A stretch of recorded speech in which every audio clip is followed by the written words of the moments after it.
안녕하세요. 지극정성팀입니다. 반갑습니다. 저는 운영 평가 컨설팅을 많이 진행해 왔습니다. 많이 진행하면서 다양한 센터들을 접해본 경험들이 많은데요.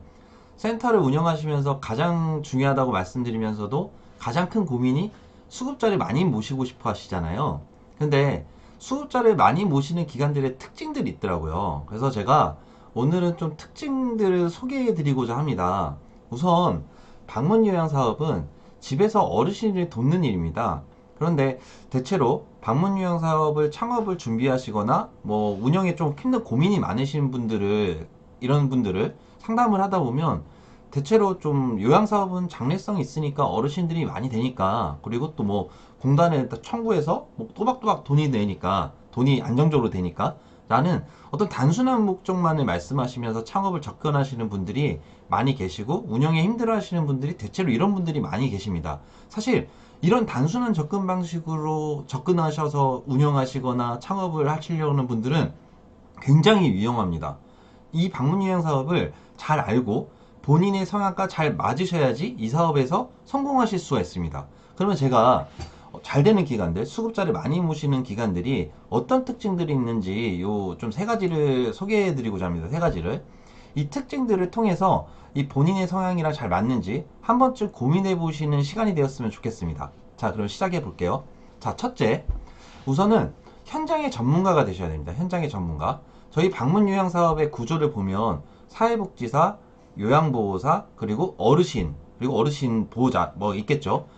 근데 사회복지사와 요양보호사가 어르신과 어르신 보호자들의 고충을 돌보는 일입니다. 그런데 저희 수급자분들의 대체로 연령대를 아시나요? 대체로 연령대 보면 만 65세 이상부터 장기 요양 등급이 받기 하시지만 주 고객들은 주로 75세 이상 분들, 80세 이상 분들이 많으세요.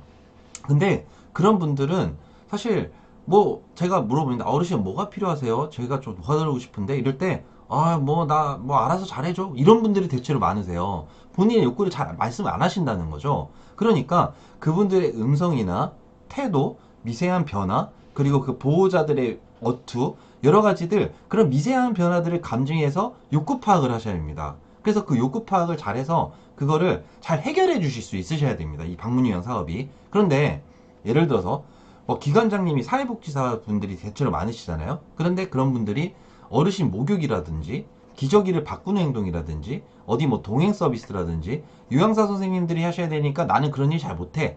이러신 분들은 방문 요양 사업을 창업하시거나 운영하시려고 하면 절대 안 되십니다. 과연 이러한 분들이 요양보호사 선생님들의 관리가 가능할까요? 제가 봤을 때는 안 될 것 같아요. 현장의 전문가가 되셔야지 요양보호사 관리가 가능해집니다. 제가 한번 보여드릴게요. 제가 좀 그, 요 사진인데, 제가 예전에 그 어르신들 모셨을 때 그 목욕을 도와드렸던 사진인데, 어르신이 너무 행복한 표정을 지어주셔가지고 좀 소개해드리고 싶습니다. 이게 제 팔뚝이거든요.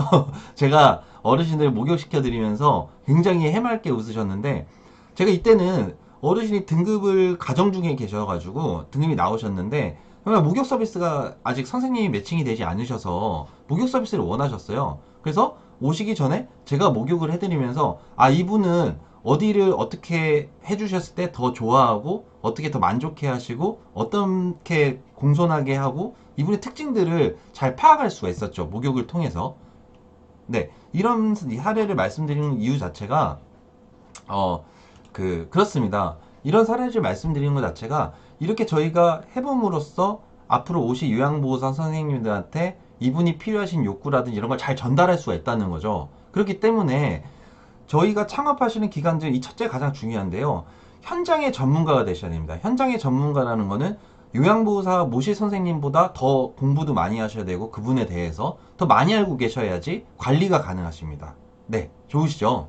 이거는 꼭 기억해 주세요. 그리고 둘째, 이념을 세우셔야 됩니다. 이념을. 제가 왜 이념을 말씀을 드리냐면 이 방문 요양 사업이라는 것 자체가 업체들 간의 경쟁이 타 업종보다 엄청 심합니다. 진짜 뭐 상상을 초월할 정도로 심합니다. 왜냐면 그 이유는 진입장벽이 굉장히 낮기 때문이죠. 진입장벽이 낮다는 거는 쉽게 창업할 수 있고 쉽게 문 닫을 수도 있습니다. 그런데 이 경쟁이 치열하고 경쟁이 이런 진입장벽이 낮기 때문에 경쟁이 치열해진다는 얘긴들은 고객들이 선택폭이 많다는 거죠. 이쪽 기관 갔다가 저쪽 기관 갔다가 여러 기관들을 많이 움직일 수 있다는 거죠. 그러다 보면 고객들의 요구가 굉장히 많아집니다. 그래서 이런 얘기들이 있죠. 등급받은 분들이 갑자기 우리한테 전화 왔을 때는 아, 힘든 어르신이다. 이런 생각들을 센터들이 주로 많이들 합니다. 그러니까 이런 말씀을 드리는 게 이런 욕구들을 맞추다 보면 요양사 선생님들도 당연히 부당한 요구에 대한 불만도 늘어나시고 원래 어르신은 이 서비스를 받았는데 앞으로 이런 서비스를 못 받게 되니까 수급자들도 불만도 많아지고 불만만 기간에 많이 얘기를 듣다 보면 정말 미쳐버릴 때가 오거든요. 미쳐버리고 막 지칠 때가 반드시 옵니다. 그러면 이 지치고 막 미쳐버릴 때 이 사업을 포기하실 건가요? 그런 상황이 오실 때? 안 되시겠죠. 그러니까 이 사업을 내가 왜 시작했지? 정체성이 있으셔야 돼요. 정체성이. 아이덴티티가 있으셔야 되는데 이 아이덴티티가 없는 기관들은 정말 힘들어 하십니다. 뭐 예를 들어서 내 아이덴티티는 지역 보험과 어르신 내 이 서비스를 높이겠다고 했으니까 뭐 그런 뭐 불만들이 왔을 때는 이 어르신은 내가 힘든 한 귀로 듣고 한 귀로 흘리고 내가 만족해하는 어르신들한테 에너지를 받고 이런 어르신들은 내가 에너지를 좀 적게 쓰고 한 귀로 듣고 한 귀로 흘리겠다. 이런 연습을 자주 하셔야 될 정도로 합니다. 근데 이런 연습이 되시려면 정체성이 있으셔야 됩니다. 이념이 있으셔야 된다는 거죠. 내가 왜 이 사업을 시작했는지. 네, 이게 두 번째고요. 세 번째로는 지역 특색에 맞는 전략적인 브랜딩이 필요합니다. 이 방문 요양 사업의 가장 중요한 건 제가 아까 그 미세한 욕구 파악하면서 서비스 해야 되는 거, 현장의 전문가야 되는 거, 그 특색이 있어야 되는 거, 이런 거 자체가 완성이 되게 되면 이 가장 중요한 부분은 신뢰입니다. 신뢰.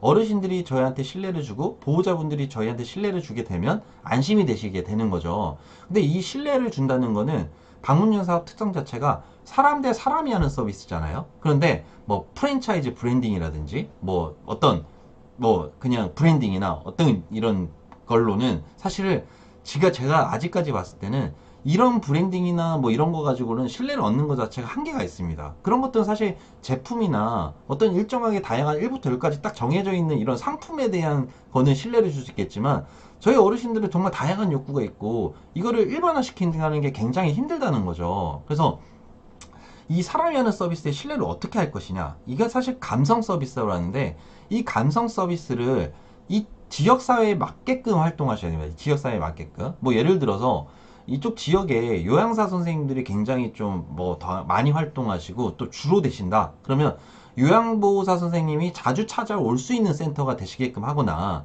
아니면 어르신들의 욕구가 굉장히 많은 지역이에요. 등급 같은 것들을 잘 받게 해드려야 되는데 어르신들이 많다 보면 이 등급을 좀 잘 받게 해주는 센터라고 하던가 아니면은 이거 센터를 우리가 모셨을 때 수급자한테 다른 데선 한 번 간다 그러면 우리는 두 번, 세 번 가서 그쪽 수급자를 잘 말씀도 많이 들어주고 그 욕구 파악을 다양한 욕구를 다 해결해 줄 수 있는 수급자한테 잘하는 센터가 된다거나 아니면은 뭐 그 등급자가 나오시기 전에 어떤 다른 봉사를 통해서 봉사를 뭐 잘하는 센터라든가 뭐 제가 이런 뭐 예를 들어봤는데 그 지역마다 특색이 있습니다. 특색이. 이건 일반화 되지는 않더라고요. 제가 봤을 때. 어디 지역은 또 다르고, 어디 지역은 다르고, 어디 지방은 다르고, 또 이렇기 때문에 그 지역의 특색에 맞게끔 내가 어떻게 전략적으로, 어떻게 내 센터를 브랜딩화해서 이거를 잘 다른 경쟁 업체보다 더 나은 서비스를 제공할 수 있는 센터가 될 것이냐. 특색을 가져야 됩니다. 특색을.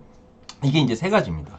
제가 이 특색 세 가지를 좀 말씀드렸는데, 제가 지금까지 정말 한 200여 군데 컨설팅을 다녀가고 강의도 뭐 한 50센터들 모여서 강의도 정말 많이 해봤어요. 그런 기관들이 대체로 잘 되는 기관, 뭐 잘 되는 기관의 정의를 하자면 수급자를 많이 모시는 기관이겠죠. 수급자를 많이 모시는 기관들은 이 세 가지 특징들을 다 가지고 있었습니다. 정말입니다. 이 세 가지 특징을 가지고 있었거든요.